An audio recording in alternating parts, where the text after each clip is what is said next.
Bora, Fel, para análise do pessoal da ESPN, do Linha de Passe, já deixando os créditos na descrição sobre esse empate do Corinthians na Venezuela, um empate vergonhoso, cara, pra ter goleado, porém os caras andando em campo, não dá pra ser assim no próximo jogo, tem que entrar com raça, tem que ganhar um jogo desse, cara, não é possível. E tem imagem, pessoal, que eu não vou poder mostrar, imagem do jogo, tem direito autoral da Conmebol, espero que vocês entendam. Então deixa seu like, escreve aqui, comenta o que você achou desse jogo patético do Corinthians. Então sem mais enrolações, bora pro vídeo. E aí você imagina, vai chegar no vestiário, uma chacoalhadinha, né? Chegar o pessoal... Tá, vai ser mais do que Inha.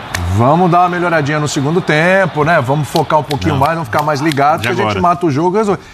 Ao contrário, o segundo tempo, acho que o Corinthians foi até inferior ao primeiro tempo. Foi. Tanto é que sai o gol, mesmo contra, sai o gol. 3 chutes só.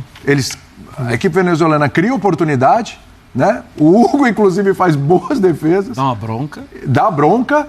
O gol, inclusive, é uma baita defesa do Hugo, né? Que a zaga do Corinthians perde de cabeça. Aliás, mais uma questão de bola aérea, mas enfim. E um segundo tempo onde o Corinthians conseguiu andar para trás ainda, o Birner. Tudo bem? Tudo bem, William. Boa noite a você, Jean, Marra, professor Calçado, aos fãs do esporte. O Corinthians tem 8 vitórias, 2 empates e 1 derrota. Os 8 times que o Corinthians venceu nessa temporada são bem melhores que o time de hoje. Você já falava isso, que esse ia ser o jogo mais fácil para o Corinthians, o adversário mais fácil. Vocês falavam das questões táticas e técnicas, eu concordo. Eu vou juntar a questão física. Uhum. Você pega, por exemplo, o Samuel Sousa, cara que passou pelo Tajeres, passou pelo Querétaro, jogou no Emelec e tem 25 anos de idade. Quando você olha a forma física dele, similar à minha, você entende por que ele está jogando nesse time. Isso. Não, a camisa estava um pouco apertada. Só. Então, você entende por quê? Muito justinha, né? Porque é um cara que passou por equipes... Como as suas calças. Exatamente. Eu diria que você está um bocadinho melhor. Obrigado por ser meu amigo. Você está um bocadinho melhor. Isso explica como um cara que passou por equipes maiores, mesmo que não sejam equipes de ponta, que jogou no futebol mexicano, jogou num time grande do Equador, a Emelec é o time que tem mais títulos no futebol equatoriano. Seleção vice-campeão do mundo. Passou. Ele fazia parte. Passou por seleção. Inclusive o Sousa, como você citou, 7 jogos pela seleção. Então você entende por que ele está num time que deve pagar um salário pequenininho, né? E que tem outros jogadores que não devem ter a forma física, não só por uma decisão pessoal, porque a equipe talvez não ofereça à instituição condições de uma preparação como o Corinthians oferece. Aí você fica tentando entender por que o Corinthians, nesse jogo, não jogou futebol. E eu vou assim, eu entendo o que vocês disseram, eu concordo com tudo que vocês disseram, mas eu acho que esse jogo serve como um aprendizado para a equipe do Corinthians, sabendo que o adversário é muito ruim, foi se desmotivando ao longo do jogo. Porque se você pensar o que é competitividade, não houve. O Corinthians não competiu. O Corinthians é um time extremamente competitivo. Eu acho que no jogo de volta vai passar o carro, uma goleada enorme, com muita facilidade. Sim. Né? Mas pra mim, eu posso estar enganado, obviamente, mas eu acho que vai ser, sabe quando o time empata um jogo de ida, o jogo de volta é 8, 7, sabe? Se for outra versão desse jogo aqui... A versão normal do Corinthians que não é essa. Aí as coisas... Eu custo acreditar que na Neoquímica Arena, na semana que vem, a gente vai ter uma atuação desse jeito do Corinthians de novo. Eu custo acreditar. Então acho que assim, circunstâncias de um jogo muito fácil, eu não estou querendo justificar ou defender o Corinthians nesse caso, mas no final das contas, acho que vai servir de lição e o que hoje merece muitas críticas vai ser esquecido com um time bem mais competitivo ao longo da Libertadores. Tenho quase certeza, mano. Dentro disso do que o Vitor falou, a primeira falta que fez o Corinthians no segundo tempo foi aos 84 minutos. Não é para sair distribuindo pancada para lá e para cá, mas é competir. Sim. Uma falta aos 84 minutos no segundo tempo. É bom que se diga que, assim, em alguns momentos, só não saiu o gol da equipe venezuelana porque, de novo, eles são ruins. E tem umas de um pênalti. Eles são ruins. Entrou o Zapata, que é melhor, e tanto que é ele que faz a cabeçada. Exatamente. Que dá a cabeçada. Eles realmente eles têm uma certa dificuldade ali com a bola, porque se o Corinthians pega, por exemplo, um adversário, pode ser o adversário na próxima fase, um Barcelona, né? Aí a conversa já é outra. A postura do time vai ser diferente. Mas também, exatamente, para passar para o Jean, era exatamente assim que eu queria passar, sobre a questão da postura. eu custo acreditar que semana que vem a gente vai ver esse mesmo Corinthians, são os mesmos jogadores, é o time principal do Corinthians, mas custo acreditar que a gente vai ver isso de novo. Talvez seja uma situação de momento que serve como um aprendizado, uma lição, sinalzinho amarelo ali para o restante da Libertadores. Ô Jean, tudo bem? Tudo bem, boa noite a todos. Cara, eu acho E o Jean que seguinte, tá uma condição física parecida com a minha também. a boa notícia... Tá melhor, hein? Tá melhor. Obrigado. Tá melhor. Não vamos exagerar. Bom, a boa notícia é que ficou claro, como a gente já imaginava antes do jogo, que o Corinthians está classificado para a próxima fase. Está. Que não dá para ser eliminado por essa equipe. Como disse o Bidner, traduzindo o que ele disse, parece ser semi-profissional.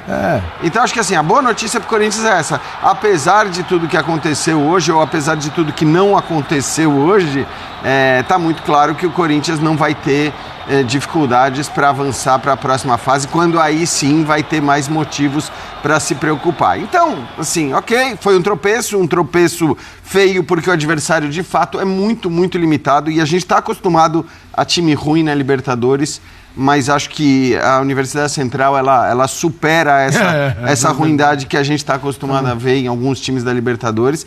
Então, obviamente não era para o Corinthians empatar esse jogo. O primeiro tempo mostrou isso, porque o Corinthians poderia ter feito 3 gols, 4 gols, acabou não fazendo, acabou relaxando, acho que isso também ficou claro, e acho que muitas vezes esse relaxamento vem justamente pela falta de qualidade do time adversário. Você sabe que, cara, isso é meramente protocolar esse confronto. E a partir do momento que ele é meramente protocolar, você acaba relaxando. Mas acho que, jogando em casa, com a sua torcida, que não vai deixar esse relaxamento acontecer, com a diferença absurda entre os times, o Corinthians vai se classificar. O lado ruim, eu acho que mais até do que essa questão... De algo que aconteceu e que não pode acontecer, evidentemente, mas que eu não acho que vai acontecer em jogo do Brasileiro contra o Flamengo, contra o Palmeiras, contra o Atlético, não vai. A gente não viu um Corinthians assim esse ano ainda, nem nos Jogos do Paulista. Exato. Isso é uma novidade. Então, assim, foi um contexto muito específico em que aconteceu uma coisa que não poderia acontecer. O que eu acho que tem de chato aí é que, assim, a Universidade Central é tão ruim que, obviamente, se o Corinthians hoje mete 4-0 e poderia ter metido 4-0... Antes do jogo único contra o Mirassol pelas quartas de final do Campeonato Paulista, ele poderia tranquilamente dizer, olha, eu vou de time misto. Verdade. Na volta da Libertadores... Poderia jogar com time misto na volta da Libertadores, porque esse time não ofereceria nenhuma resistência. Agora, é claro que a partir do momento que você empata fora de casa por 1-1, você vai ter que entrar com o time titular no jogo de volta. Isso deveria ser o plano até da comissão técnica. Exato, deveria ser. E aí, 3 dias depois, você vai ter um jogo contra um Mirassol que é muito, mas muito superior à Universidade Série A de Central. Campeonato Brasileiro, então, vamos lembrar. Eu acho que esse é o verdadeiro prejuízo para o Corinthians, esse prejuízo de não poder poupar o seu time no jogo de volta, olhando para um confronto que a gente lembra nas quartas de final do Paulista, confronto em jogo único. Em jogo único. Muito bem. Ele insistiu várias vezes aí na coletiva falando a Copa é diferente de tudo, né? Falou sobre a intensidade, alguma coisa, etc, né? A Copa é diferente de tudo, mas, sinceramente, mesmo que ele tenha falado da questão da intensidade, mesmo que ele tenha falado da forma, da dinâmica de jogo no segundo tempo, mas que intensidade é essa contra o time que fisicamente não consegue Pois jogar? É aí que eu quero chegar, Birner, porque assim, a gente não viu necessariamente isso. A gente viu problemas no Corinthians. Xinga os jogadores. Vai descascar os jogadores. Fala assim, eu tive que falar um monte de besteira lá por causa de vocês. É isso. Vocês não concordam? Ele citou... Vocês me fizeram dar um assim, olha... Protegi vocês. Protegi, eu contornei. Mas exatamente. Agora vocês, por favor, façam diferente na volta, né? Porque ele falou uma frase que nem protege tanto. Embora ele, obviamente, não... Ele fala, não corremos. Deixamos de correr. No segundo tempo, Então, assim, quando ele fala que o time não correu no segundo tempo... Como se comportou mal. Obviamente. Teve pressa em alguns lances. E teve pressa em alguns momentos também. Mas é o máximo que ele conseguiu falar. É isso. É, porque na verdade, assim, esses são os jogos mais fáceis de serem explicados, assim, por quem gosta de futebol. O time foi se acomodando ao longo do jogo com a facilidade da partida. Imaginava que jogando mal ou jogando muito abaixo do que costuma jogar, prefiro me expressar assim, o Corinthians costuma jogar muito bem, conseguiria um resultado para sair classificado, e podia ter conseguido se as chances citadas pelo Ramon Dias fossem convertidas. Chances convertidas e resultados nem sempre estão ligados ao desempenho possível, ou pelo menos algo próximo ao desempenho possível.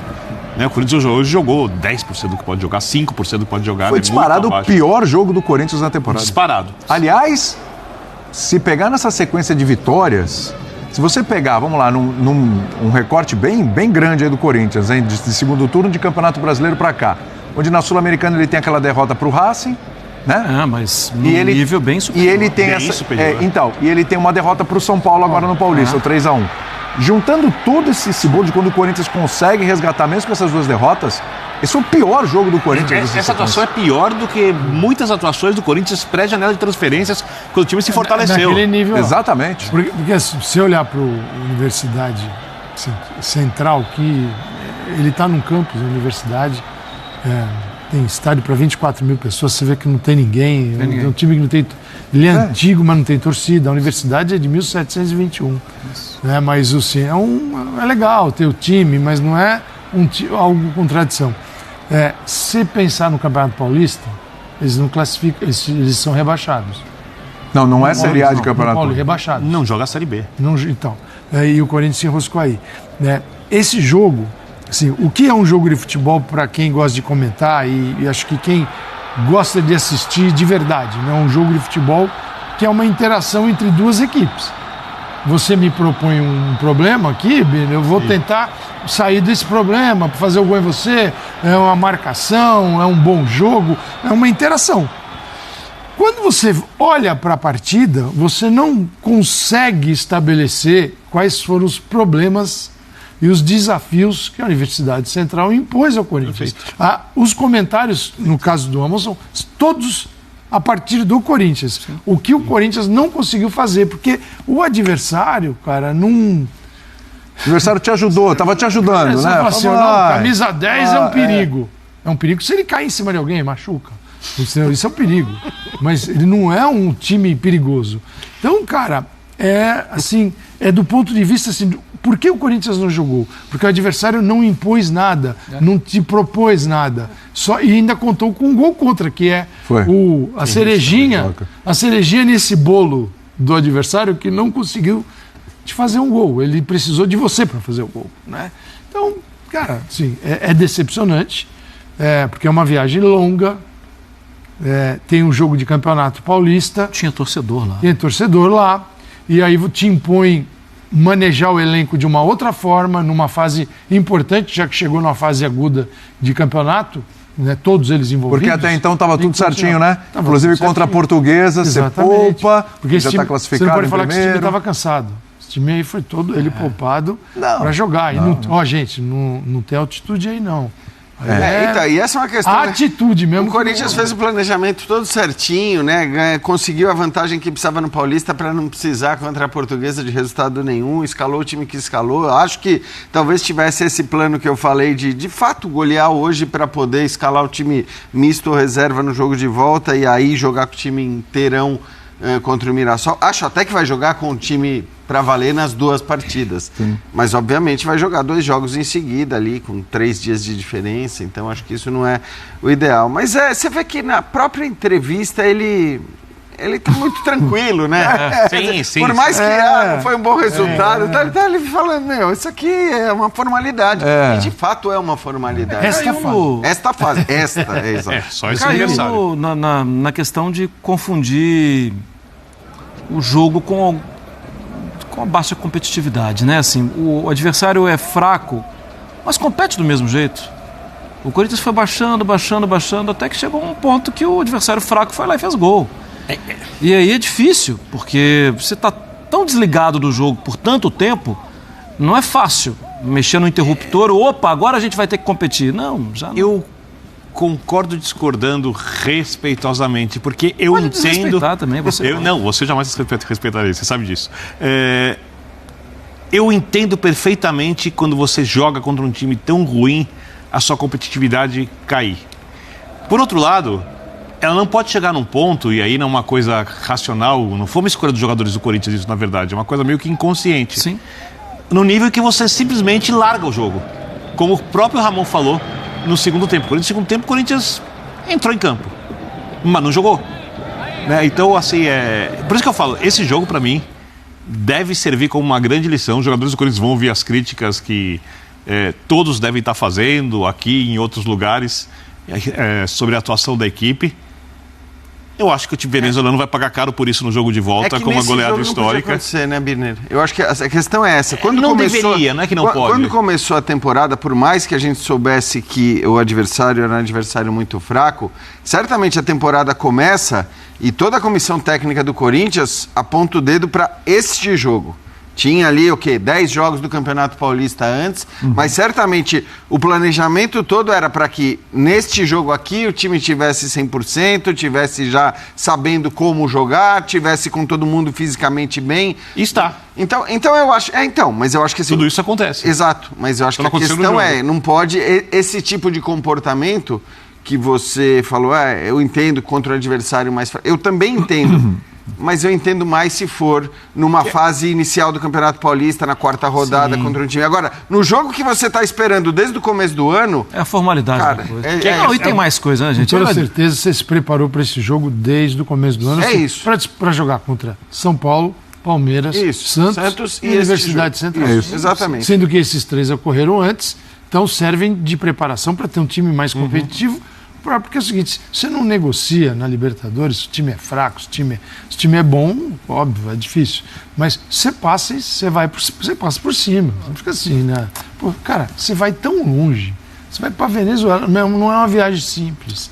Não, aí você chega lá, aí você chega lá e dá aquela moleza, não dá mal. Foi poupado no final de semana. E tem uma coisa também que assim, nós todos estamos aqui e quem está assistindo a gente, em algum momento a gente foi muito torcedor de alguma coisa, sabe? Você tem que pensar no seu torcedor, cara. Tem que pensar no seu torcedor. Você tem que achar força para...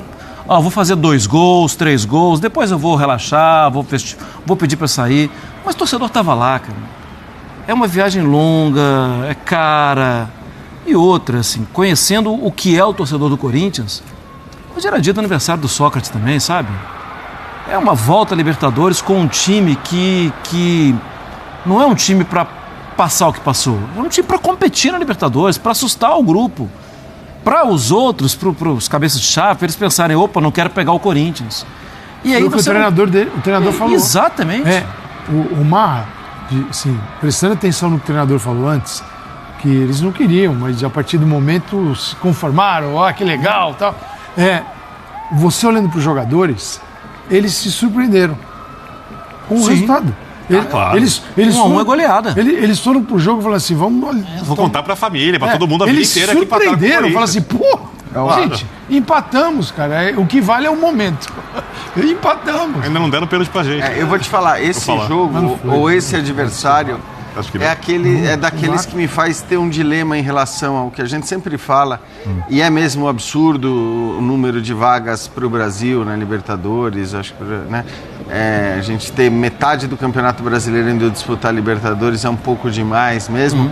Por outro lado, você vê, né? Quer dizer, na hora que você aumenta um pouco as vagas para outros países onde o futebol não tem a força que tem no Brasil, é esse o nível técnico que a gente passa a ter. Então, de fato, é um dilema. A partir do momento que você tem 32 participantes numa fase de grupos, é um dilema. Você, vai encher de brasileiro e argentino e sei lá, uruguaio, ou você vai aumentar os participantes de outros países, mas baixar demais o nível técnico da competição, porque de fato este time é um time que, cara, assim, você olha e você fala, não pode estar jogando a principal competição continental. O nosso 8º foi o Corinthians. E aí é muito claro, foi o Corinthians. É muito claro que a fase inicial, as fases iniciais, elas ficam piores em qualidade técnica, mas quem passa melhora a fase de grupos. Porque imagina se tivesse na fase de grupos, isso que o Jean está falando. Se tivesse Universidade Central.